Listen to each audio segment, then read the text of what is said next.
takes a rest. Oh yeah. Sports, pop culture, wrestling too. We got it all with the very best. Tune into the filter-free podcast for the latest in entertainment news. TNA Top 10 will make you laugh with their hilarious views.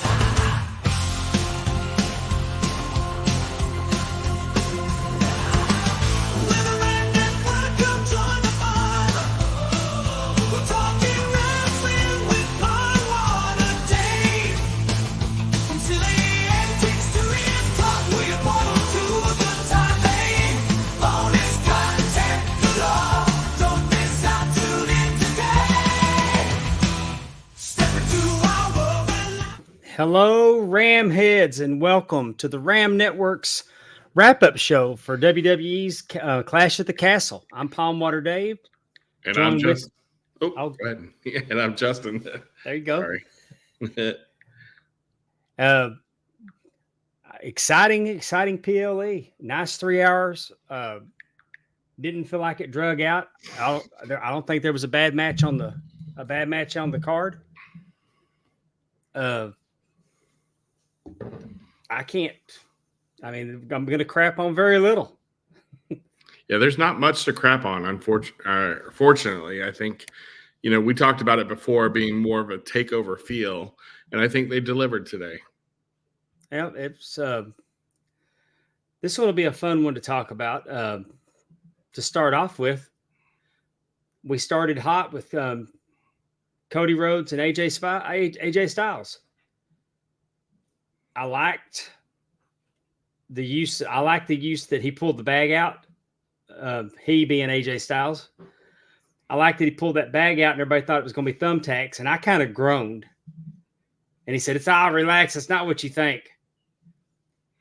And I thought Cody's mom was going to jump in and let him out of the handcuffs because I saw the key. Yeah. The key was present when he dumped everything out. I like that they used the longer handcuffs. I don't know. I don't know why I could really tell you that I liked it, but I did. Instead of just using your regular police handcuffs. Man, I think both these guys went all out. They did, and I liked the match. The ending was kind of weird. I think I even messaged it. Did anybody else find that ending kind of weird? I think we all knew that Cody was going to win, right?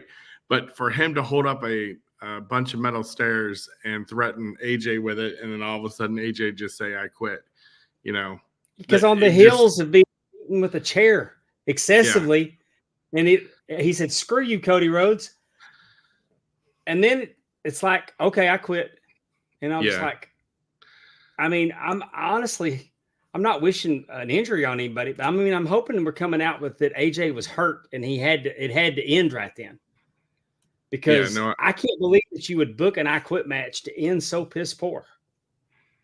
Yeah, I really am hoping that there's some explanation to it. I think the build-up at the end, as Cody was walking down with Solo being the next contender for the title, was a nice throwback to the old days where we actually kind of got an idea of who was next to challenge for the title.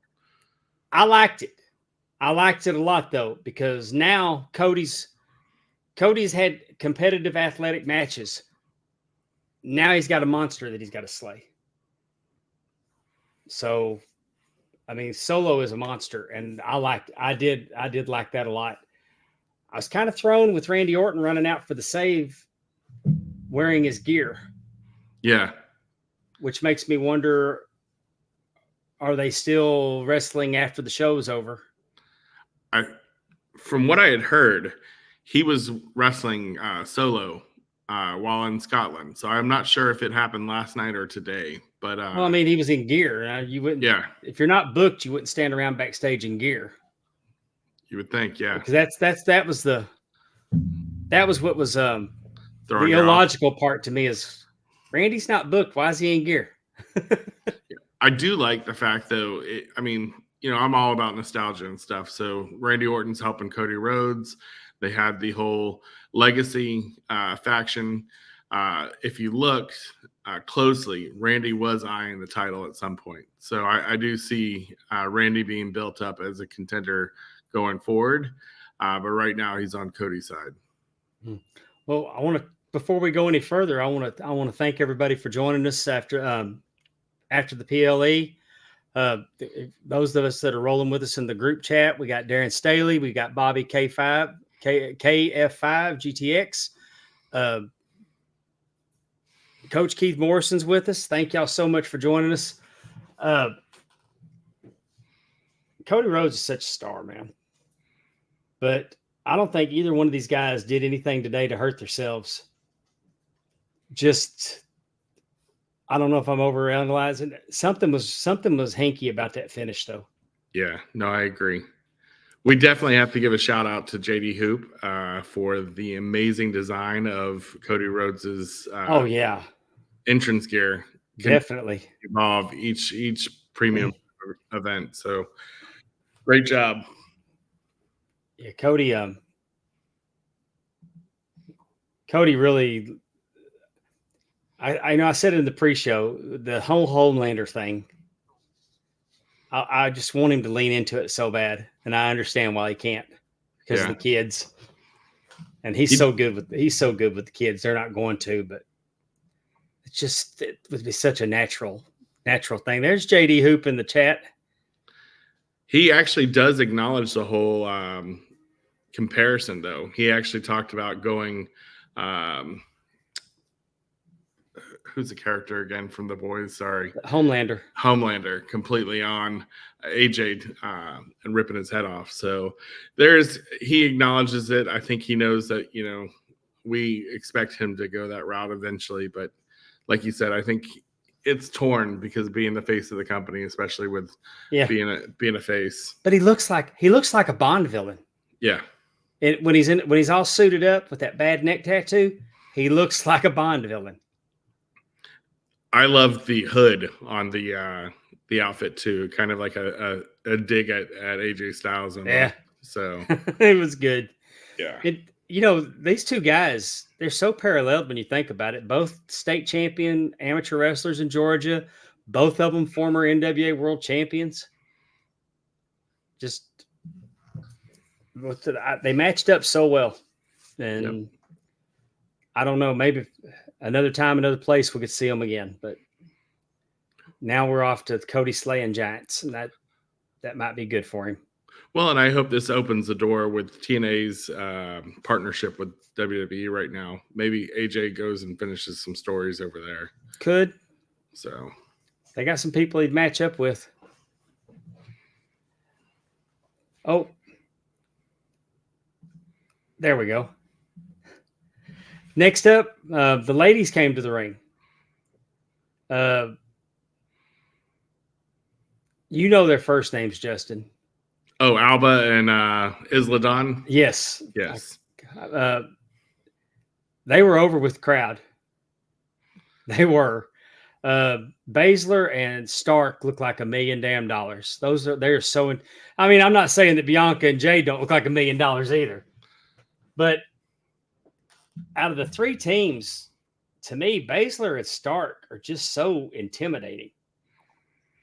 And that's saying a lot when you have two women that are jacked to the gills like Jade and Bianca standing across the ring with them. And then, nobody expected Dawn Fire to win. We didn't call it. I think we were looking for that surprise title win, and we picked Piper Niven, right, to do that. However, it happened in this match, and I was actually pretty proud for them. Like I said before, they've not gotten much TV time since getting up to the main roster. I think this gives them some exposure, some character development, while putting the belts on them on a consistent tag team that has been together for a while since NXT. It's a shame they're not pulling the trigger on Shayna Baszler and turning her back into the beast that she was before. Truly, the Queen of Spades is one to watch, and I think we love to hate her in NXT as she was just a complete badass. Well, so are they going to hold it for a week and lose it back on television this week? And if they do lose it, are they going to lose it to? Are they going to lose it to any of these women, or are we going to see Piper and Chelsea take it from them? Yeah, I don't know. I think Piper deserves the title. She can. I think She's Chelsea shown does she can too. handle it. Yeah, Chelsea's amazing on the mic and in the ring. So definitely good Chelsea's call. comedy relief without being a joke. Correct. It's just so much going on. I think that they're short-term champions for sure. I'm glad that they did. I'm glad WWE did it for, especially, and JD points this out. So happy they won. Tragic what happened to Fire's mother. Agreed. And I mean, it was just kind of that was one of those things when wrestling's right, it's right. Yep. And good on WWE for doing that. And they gave the fans of Scotland something something special. I hated it for, Jade had a botch. She slipped off that top rope, but she recovered. Well, and that's how we'll remember it, right? Is that she was able to recover it. And Yeah, I it think didn't that's the phase important her. thing. Yeah. Because so often when that happens, you can see the oh shit moment of what do I do next? Right. And then the match just gets ruined after that. I mean, I saw her smile. And she refocused. And then she did a move. At first, I thought it might have been, but then I realized it wasn't, and it was just cool that she had one of the wrestlers up, and she kicked. And when she kicked, she sat down and dropped. But it almost looked like she fell, but she didn't. But it was because she was up on one leg holding somebody and does the kick. Mm-hmm. And then there's that sit down move that she does. She's so physically impressive. I hate that. Hopefully that, that she moves on from that, and I think she will. I do too. And I think the pairing of Belair and Cargill actually is pretty good for Cargill, right? So Jade is taking advantage of that, but their finishing move is sweet. How they won the title, I mean, with that finishing move, and they did it today as well. But ultimately, at the end of the day, I think there's more to gain keeping them together than pulling them apart right now. And you didn't hurt them. You didn't hurt them because they didn't take the pin. Right. So, I mean, that's what just happens in triple threat matches. So I guess conventional wisdom says that it's going to be Bianca and Jade getting the rematch probably on Raw, I would have to imagine. Yeah, I guess I'll ask our listeners, who would you like to see step up next for the titles? I mean, do you want to see the belts go back quickly, or do you want to see them actually retain and see if they can get some steam behind them this summer? Yeah, I'd really like to see them build a program around these belts, right? They really haven't had consistent tag team champions that they've highlighted. Do Bianca and Jade even need them? They didn't, but I think they put the division over continuously, right? So Yes. They actually showed that they were able to form a tag team. It wasn't just two people slapped together, that they were able to create some magic together. So in that aspect, I think they do lift the division. But at the same point, like I said, there hasn't been consistency when it comes to the women's tag team championships. Moving on. Now we have the Intercontinental Championship match, and it did not disappoint, except for the finish. Yeah, I think we both got that finish wrong, but we both got it correct when we said this would be the banger of the night. And I think Yes. this was the banger of the night. I thought it was incredible. I love that roll-up bridge suplex that Gable does. Sami Zayn's so good. There was a time that I wouldn't watch Sami Zayn matches. I thought he was a piss break. And now he's must see. I don't think he needs the Intercontinental title. I think it would have been better going to Gable. We've completely set up there was a lot of outside stuff going on there. I mean, it became obvious they're telling that story. And I guess Gable doesn't need the Intercontinental title to tell the story of him and Otis falling out. I hope they find a way to put the belt on him. I think he is a workhorse. I think he 100% deserves a belt. He showed today exactly what he's able to do and more. So Who's it's next? definitely Who's next for Sami Zayn though? Because he turned to Gable and did like the hand deal, like he's washing his hands of him. the only one I can think of that is on the same roster is Kaiser, right? So you got the Imperium aspect of it, right? Yeah, And I think Kaiser's actually shown he's actually pretty good to stand toe to toe, and he's got some promo skills as well. What about Braun Breaker? They're building him up. I don't know if it's for Money in the Bank or if it's for a title run, but I don't know if it's too soon for Breaker. Yeah, those are the only two I could think of: Kaiser and Breaker. I'm going through my head right now with people that are on Raw. Yeah. Unless, because I don't think there's anybody in Judgment Day that's going to go for it. If Ricochet re-signs, I would love to see him go against Sami. I think that'd be some banger of a matches. Yes. So they probably would. But yep. But no, I think this definitely lived up to my expectation of the match. I think there were nice throwback to Hulk Hogan taking out Elizabeth at the end of the match with our boy Otis.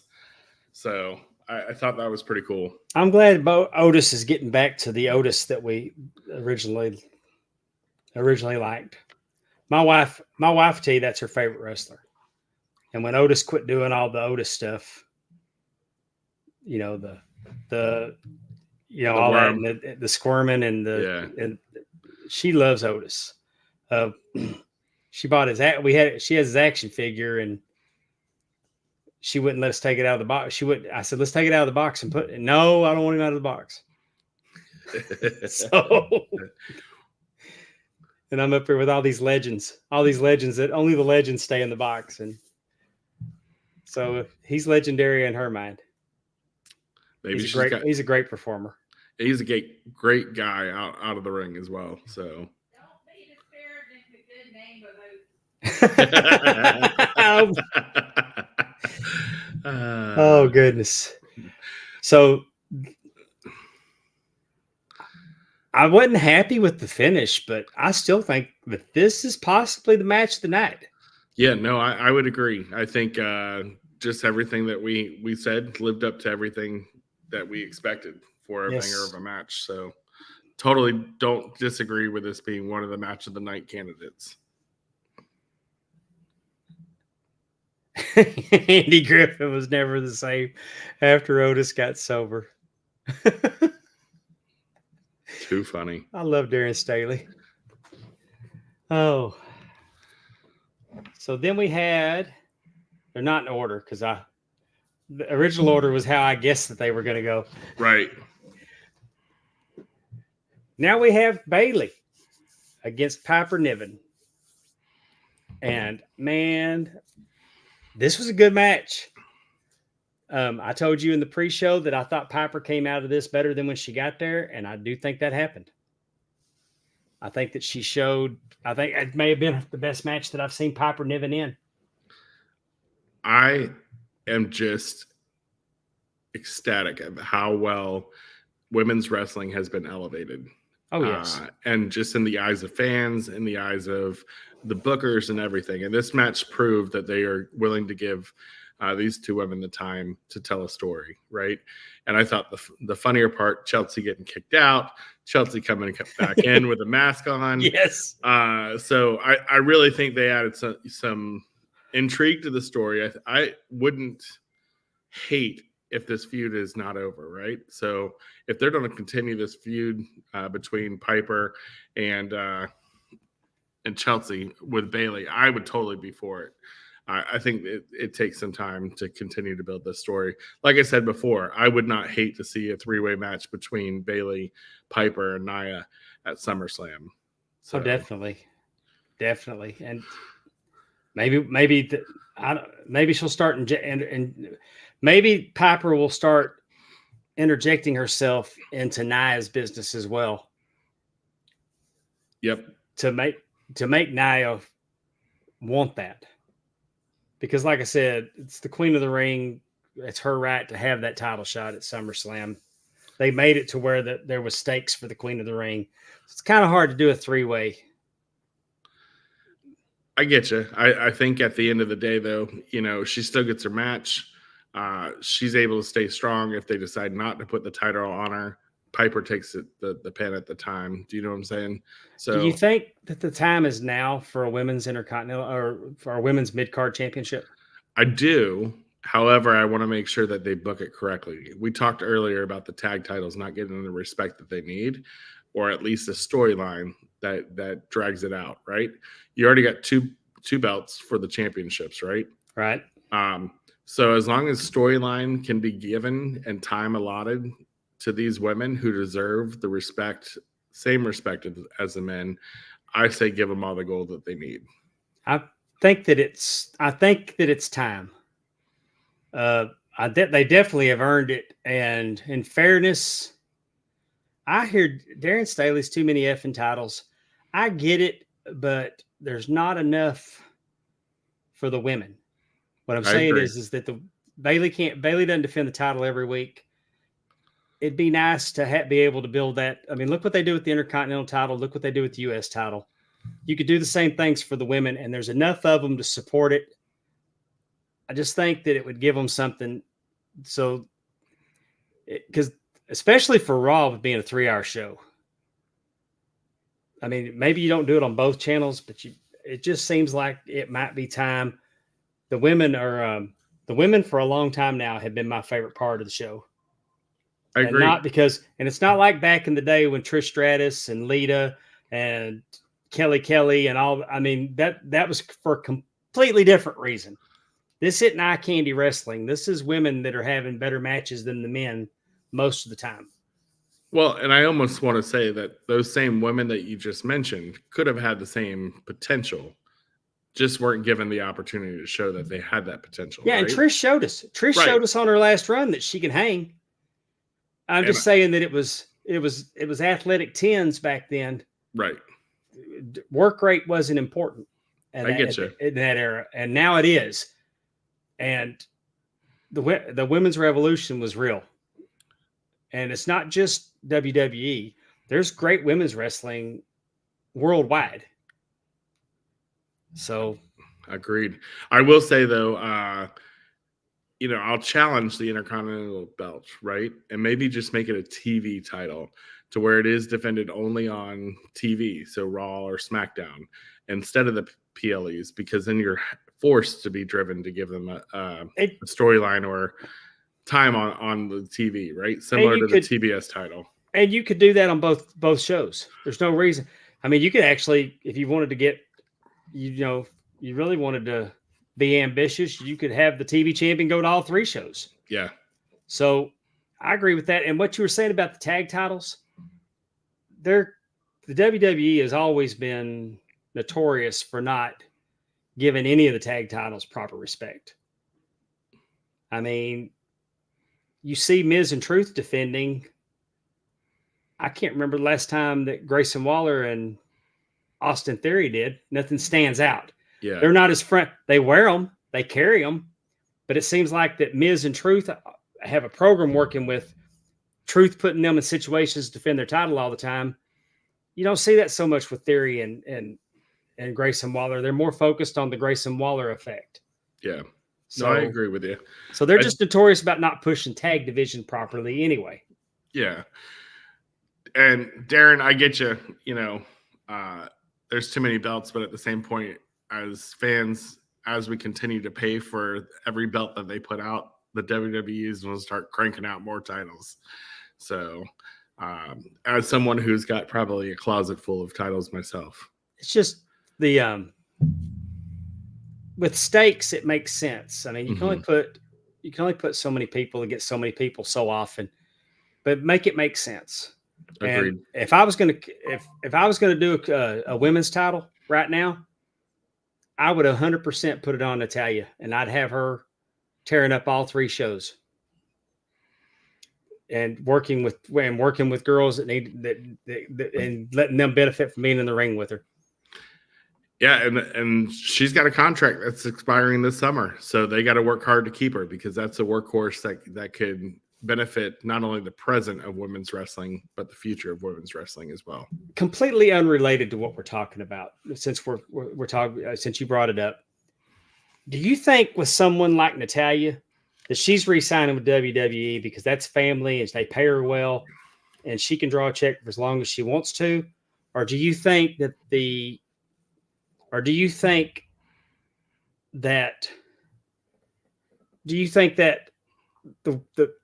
culture has changed with it being owned by Endeavor UFC, that maybe the loyalty isn't there anymore, or maybe that she's done well enough that she wants to go and have a run somewhere that she can be a little more featured and not so much of a, she's never going to be enhancement. But you know what I'm saying? She's More taking than what the she pin. is now. She takes the pin a lot. Yeah, I think ultimately Natty has been used to strengthen others, right? Right. And so if she is cool with that, she's going to resign. If she is about, let me show you my legacy, and the hearts are usually the one about, here's my legacy, I could see her AEW bound this summer. Yeah. Plus, depending on what they throw out money-wise and what she's able to bring to that roster, could be an indication. Look at there. And watching in South Sudan. Thank you so much, Joseph. Thank you for joining us. That is so cool. I agree, Andrew. Natalya is a carpenter. She builds the younger talent. She's also a great teacher. But at what point does a teacher want her spotlight as well? So that's the thing that we got to think about when we think about Natalya re-signing or not. Yeah, well, the first day that I went to wrestling school, I was taught that it was a business. So there's a lot to be said having more than one comma in your check. Oh, yeah. So, I mean, and now the main event. Representing the Judgment Day, Damian Priest puts his World Heavyweight Championship against the hero, the Scottish hero. What an entrance. What an entrance with the bagpipes. That was cool. He didn't come out with that silly sword. He was there for business. And I thought this was a very good match. They took each other's finishers, but they didn't bury each other's finishers. Too often when they start exchanging, kicking out of finishers, they let it breathe a little bit. Before, I mean, I didn't feel like they destroyed each other's finishes. I thought it was a really good match.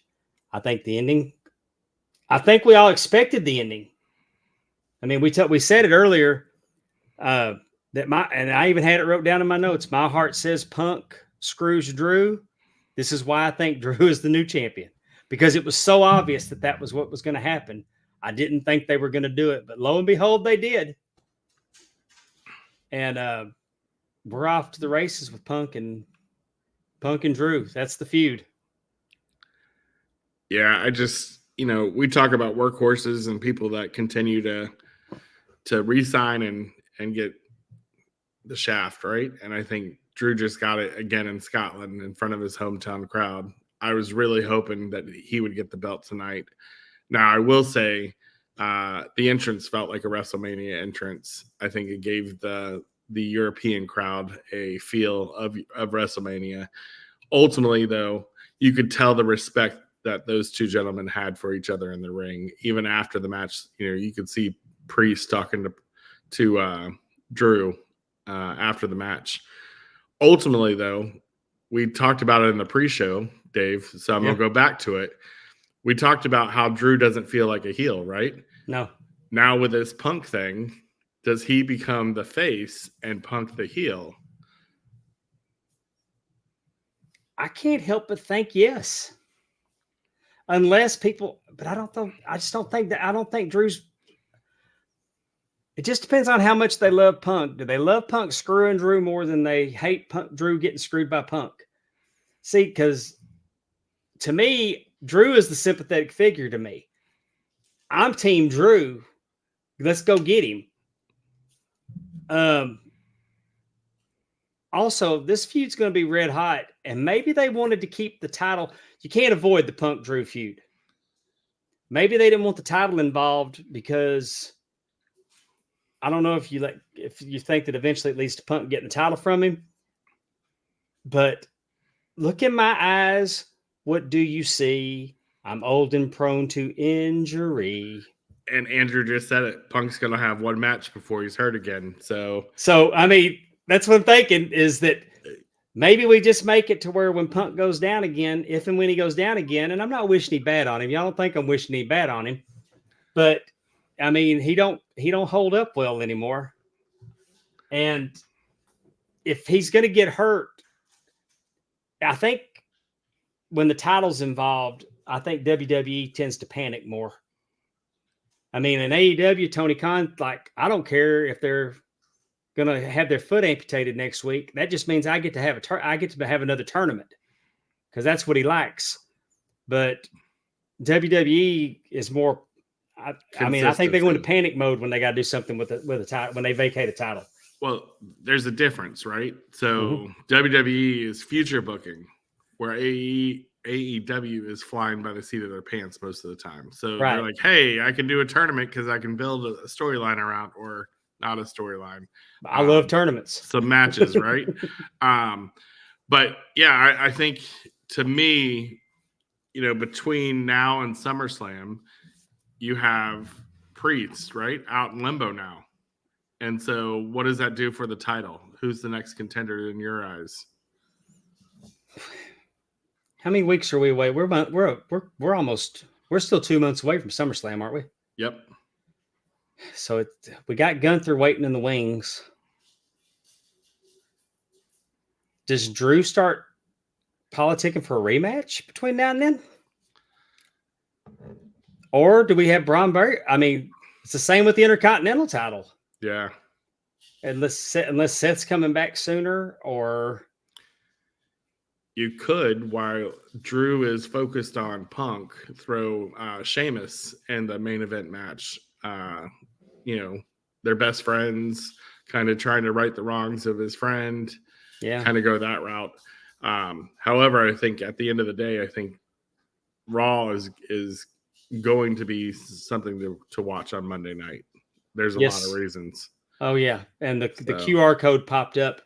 There's a 2-day countdown on it. The group that I watched the pay-per-view with said that they really don't want to. And if y'all don't know what I'm talking about with the QR code, we think something's coming up. The Wyatt family, maybe Uncle Howdy. It's all tied into Bray Wyatt some kind of way. They're thinking that I had several people say that they'd like to just see it. Let Bray rest in peace. You're not going to do it any better than he was doing it. So I agree. I think Bray Wyatt's a creative person. However, I think there are characters in there that can be ultimately recreated in a different vision, right? And so you have the Uncle Howdy. We didn't know how that was going to turn out. Right. So you go in that direction of, hey, he's now building stuff that's there. And I think if done correctly, I think it's going to be great. But if it falls, it's going to fall flat real quick, especially with the admiration that people have for Bray Wyatt. Well, I'm willing to give it a chance, and I'm going to tell you why, is that we never got a chance at Bray Wyatt without Vince McMahon screwing it up.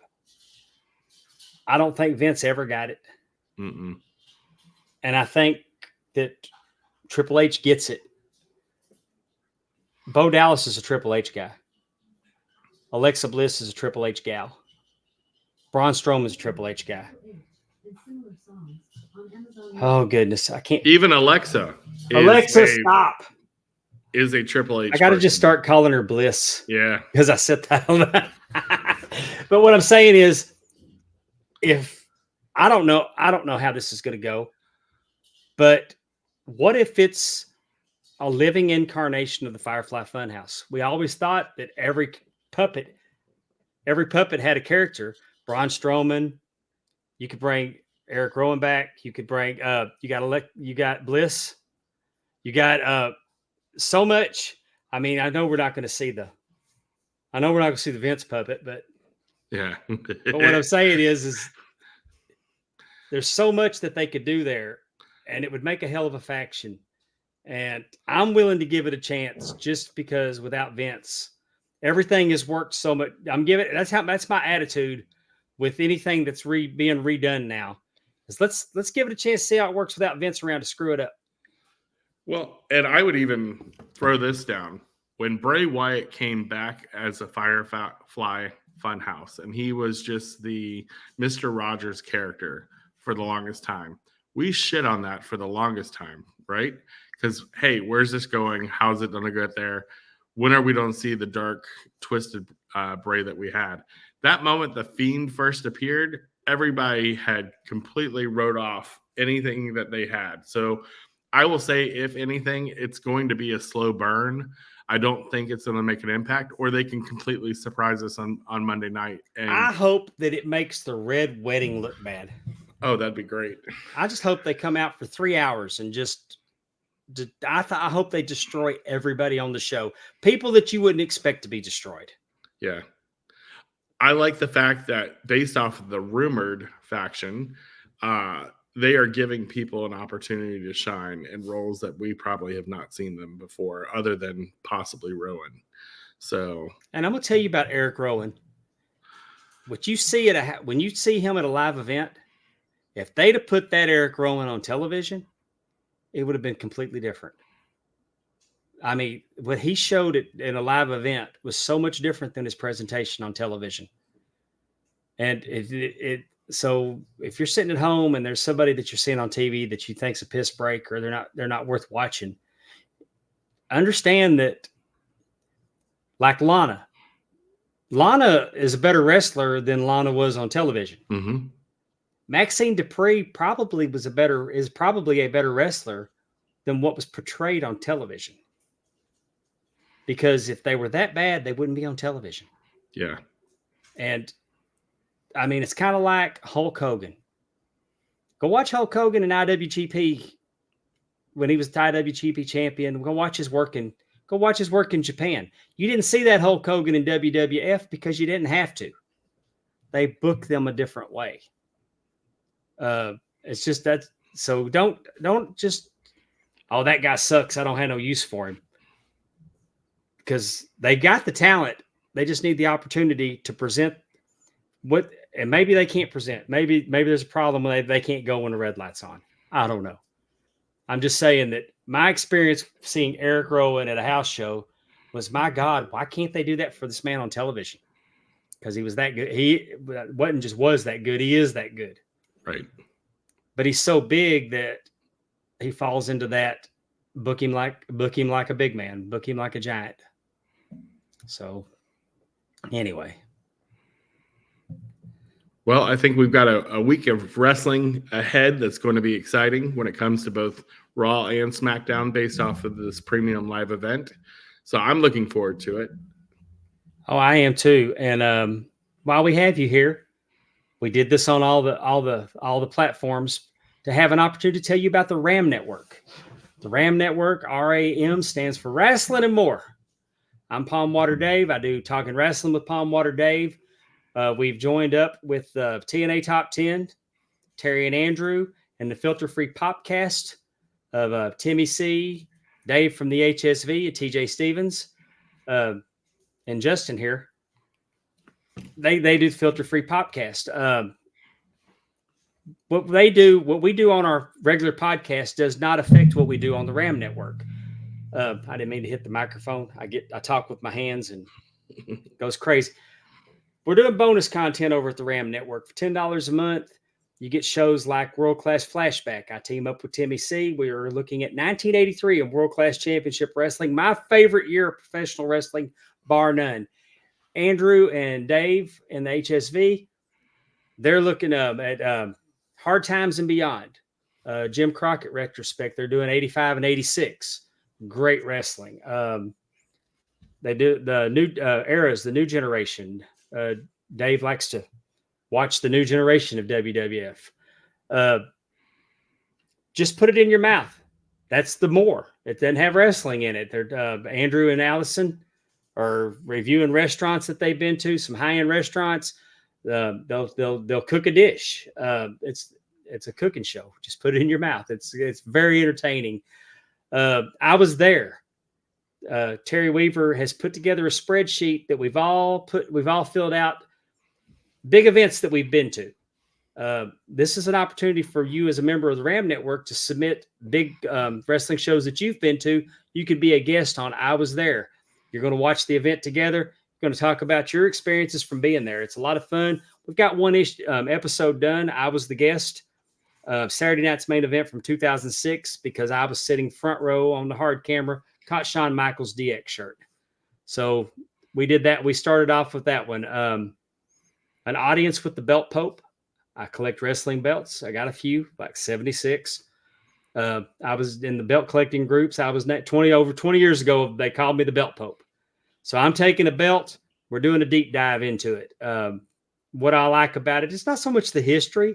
Could be just because it's a pretty belt, it's just whatever got my eye, and we'll do those. Power of the Pen. Amy and TJ will get together. They'll bring an author of a wrestling book in, and they'll talk to him. They just recently sat down with David Penzer, WCW ring announcer. It's a great book. Dave Penzer's got great stories. That and so much more for just $10 a month over on the Ram Network. You can find that at patreon.com/Ram Network. Justin, did I miss anything? You didn't, but I just want to say, if you stop going to Starbucks one day a week, you can pay for the Ram Network, and it gives you a lot more than just that one shot of coffee. So I definitely think it's a great deal. A lot of good personalities on the Ram Network. So definitely worth going to patreon.com/Ram Network and sign up for just $10 a month. You can't beat it. We're glad that you spent some time with us this afternoon. We got a lot of people watching. We're worldwide. We got somebody from the Sudan. How about that? Thank you for y'all that have jumped into the chat and participated today. We can't do this without y'all. We thank you so much for your time. We know you have a choice for your wrestling entertainment. We're glad that you spent a few minutes with us. For Justin Yent, I'm Palm Water Dave. We'll see you next time on the Ram Network.